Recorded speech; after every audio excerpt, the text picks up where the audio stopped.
all these ridiculous museums just to make money and to bamboozle people, put this in front of us. But you know what they didn't put?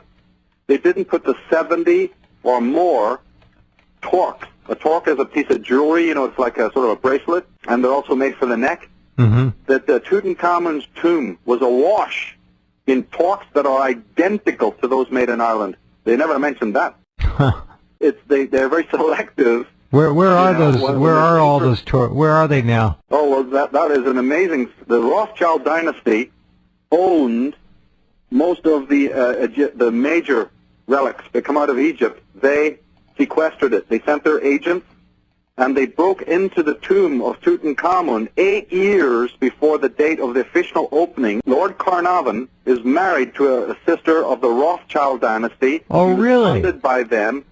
Yes, and that monstrosity, Carter, that filthy monstrosity, who Carnarvon funded to go in and open the tomb, they had actually gone in with a bunch of local Arab gold diggers, or whatever the name for them is, the tomb breakers. Right. He hung out in their house. Carter used to hang out and drink tea at their cafes in Cairo and other places.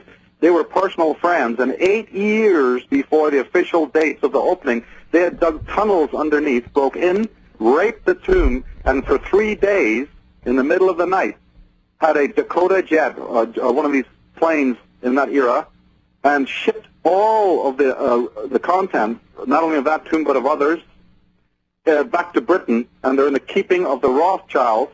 And then the Rothschilds gave some of it to the New York Metropolitan Museum and also the Egyptian museums in Britain, but they did this illegally. Are you, Michael, are you saying, excuse me, are you saying that 8 years before the tomb was officially found and discovered, they were in there and raped it? Yep, got all the information in the Irish Origins book. I got a whole chapter on that. How disgusting. Chapter 10.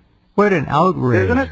What a fraud. Oh, what and, an and not only fraud. And the people who knew about it were murdered. There was a murder campaign that also took place to cover up what was discovered, because when they actually looted the tomb, you have to understand, they also found things that they did not want published. Maybe the stuff about the West-East connection, but also umpteen other things that they did not want known. And so anyone who was involved in the funding, the lower sort of henchmen, or even some of the scholars, there was a murder campaign. Well, that's the real curse of number of them. That's the real curse of King Tut.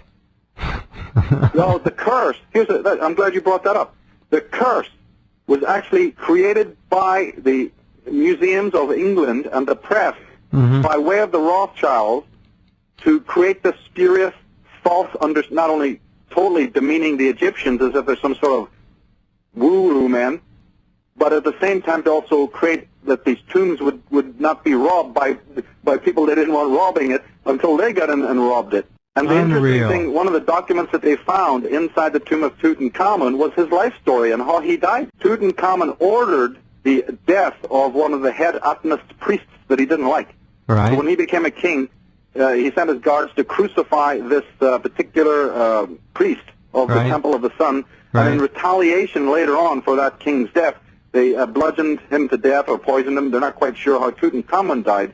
And then in order to decorate his tomb, they borrowed all of this regalia from his brother's tomb, who was also a king, and moved it all over, and has hitherto been presented to us, minus the information about the other artifacts in there that talk about coming from the West, and therefore did this. But then Lorraine Evans and some of these other archaeologists I've told you about who are anti-establishment, or actually they were part of the establishment until they came up against it from their finds, discovered Egyptian beads in these pits in England, and of course you can date it from where it happens to be in the striations of rock and in the soil and so forth and so on. And their discoveries flew in the face of the British establishment. So her book is highly recommended, Kingdom of the Ark. My colleague Andy Power, who wrote Ireland, Land of the Pharaohs, and even though we're not in agreement of every single detail or whatever, this is a very important study that has been written on. And don't forget that there's an entire tie-in here to the Bible through what is known as the Hyksos people, who have been this group of kings, a dynasty in Egypt that has always had a question mark over it, as to who they were and, more importantly, where they came from. And the great scholar Ralph Ellis has proven, he was not the first one, there's been many at the turn of the century, like Sigmund Freud and others, who showed that there was a connection between the Hyksos dynasty and the Israelites. The people put before us in the Bible as the Judites and Israelites. People go back to you and I, our previous interview on this. We talked about that. And so there's a biblical tie-in as well. Now, the interesting thing that just put the cap on the idea of the Afrocentrists, I have to say this, as I say, we're not bashing African people, but we are trying to be as factual as we can be. If they were, in fact, the originators of the scintillating empire and civilization on the Nile, which Akhenaten's date, if we take his dynasty family as a date, that's 1,400 years B.C. All right.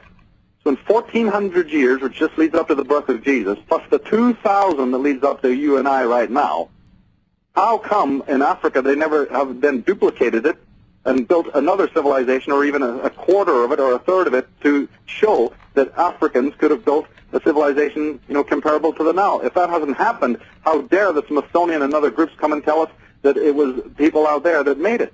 It's a completely hideous travesty of the truth. But they will literally pull out any, chimera to hand you, because they'll do anything to cover up the connections between the East and the West and the true story of these migrations and what the old Irish annals that I read mention.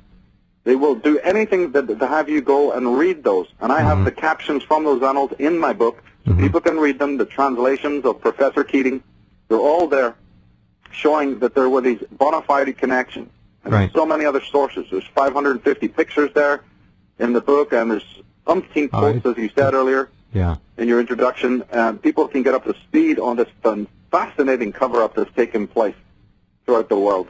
It is. Our history, as we are taught it, as it is brought down generation through generation here in the West, is I guess it's still being tweaked and corrupted, every 20, 30 years, or even more often than that. A sentence here, an inflection there, in the printed text, so to speak, and you've got a different view. I mean, it must be amazing to go back and do what you do to find out what really happened. It must be also very discouraging at times. Well, see, I've had my own little solar celebration, because this information came out, the summer solstice, the July. So I had my own little 4th of July, raise a glass to the sun, in a way, because it's like, the light. The Masons have always used the light against us.